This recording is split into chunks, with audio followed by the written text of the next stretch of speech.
Le président des États-Unis, Barack Obama, ne s'est pas excusé pour les attaques nucléaires sur la ville d'Hiroshima, au Japon, il y a près de 71 ans. Il utilise cependant sa visite pour faire pression pour un monde sans armes nucléaires. Il a émis cet appel au travers de sa présidence, mais dans le même temps a autorisé l'amélioration de l'arsenal nucléaire américain.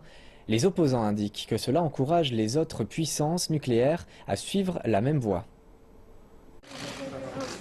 Autrefois adversaires et aujourd'hui alliés, les États-Unis espèrent que les leçons du passé transformeront l'avenir. Notre visite à Hiroshima honorera ceux qui ont perdu leur vie lors de la Seconde Guerre mondiale et réaffirmera notre vision partagée d'un monde sans armes nucléaires. Je souhaite également souligner l'alliance extraordinaire que nous avons pu forger ces dernières décennies. Mais derrière ces mots se cache une réalité. La ville de Los Alamos au Nouveau-Mexique, où les bombes qui ont frappé le Japon ont été développées, est aujourd'hui le lieu où l'arsenal nucléaire des États-Unis se développe depuis 30 ans, avec un coût de 1000 milliards de dollars.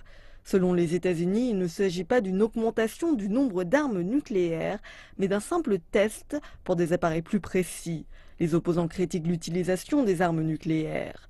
La Russie considère ces développements comme une provocation.